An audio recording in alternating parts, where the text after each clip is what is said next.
మావోయిస్టులు అర్బన్ నక్సలైట్లను నమ్మి మోసపోవద్దని సూచించారు. వారు ఏ పార్టీ అధికారంలో ఉన్నా పైరవీలు చేసుకుంటూ ఆస్తులు పోగేసుకుంటున్నట్లు తెలిపారు. వాళ్ల మాటలు నమ్మి అమాయక పేదల తుపాకీ పట్టి అడవుల్లో తిండి తిప్పలు లేక తిరుగుతున్నారని, మావోయిస్టుల చావుకు అర్బన్ నక్సల్స్ కారకులని ఆరోపించారు. నక్సల్స్ కు సపోర్ట్ చేసిన అర్బన్ నక్సల్స్ ద్రోహులని తక్షణమే తుపాకీ వీడి జనజీవన స్రవంతిలో కలవాలని పిలుపునిచ్చారు. మొండి పట్టుదలతోని ఈ సమాజాన్ని రక్షించాలి, ఈ దేశాన్ని రక్షించాలని చెప్పి ఒక లక్ష్యంతో, పేద ప్రజల ప్రాణాలు కాపాడాలని చెప్పి ఒక లక్ష్యంతో ఇలా అమిత్ షా గారు ఒక నిర్ణయం తీసుకున్నారు. లొంగిపోండి, తుపాకీ గుట్టం ద్వారా మీరు ఏం సాధించలేరు, సాధించబోరు, ఇంతవరకు ఏం సాధించలేరు, మీరు ప్రాణాలు తీసుకోకండి, లొంగిపోండి, మావోయిస్టులను అంతం చేయడమే మా లక్ష్యం, మావోయిజం ఈ దేశంలో పనిచేయదు అని చెప్పి కరాఖండిగా చెప్పి ఇలా మావోయిస్టులకు అవకాశం ఇచ్చారు. ఇలా అవకాశాన్ని సద్వినియోగం చేసుకోవాల్సిన అవసరం ఉన్న సందర్భంలో కొంతమంది మొండి పట్టుతోని తప్పుడు ఆలోచనలతోని వాళ్ళు ప్రాణాలు తీసుకుంటున్నారు. ఇలా మన ఛత్తీస్గఢ్ లో లొంగిపోయారు.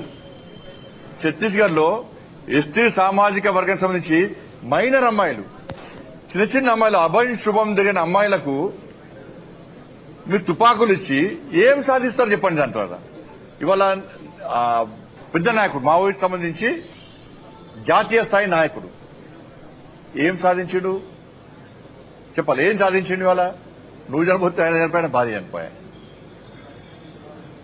ఇలా అర్బన్ నక్సల్స్ మాయలో పడి జంగల్లో ఉన్న నక్సలైట్స్ మీరు మోసపోకండి, మీ ప్రాణాలు తీసుకోకండి. అర్బన్ నక్సల్స్ అనే వ్యక్తులు ఏసీ రూమ్ లో ఉంటారు. వాళ్ళ కుటుంబాలు మంచిగా ఉంటాయి. అర్బన్ నక్సల్స్ కుటుంబాలు మంచిగా ఉంటాయి.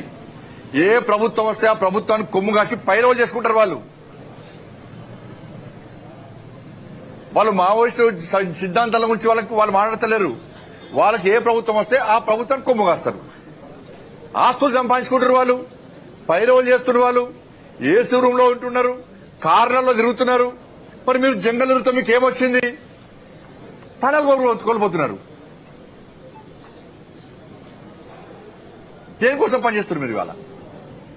మరి అర్బన్ నక్సల్స్ మాట విని మీరు మోసపోకండి.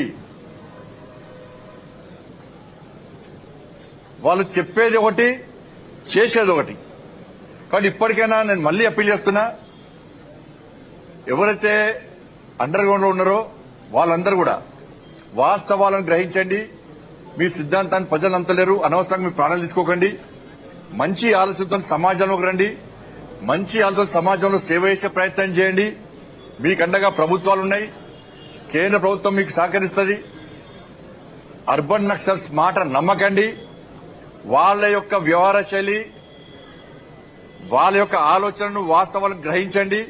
వాళ్ళ మోసపూరితమైన మాటలు, వాళ్ళ మాటలు నమ్మి మీ ప్రాణాలు తీసుకోవద్దని చెప్పి నేను ఇవాళ అందరికీ అప్పీల్ చేస్తున్నా. అమిత్ షా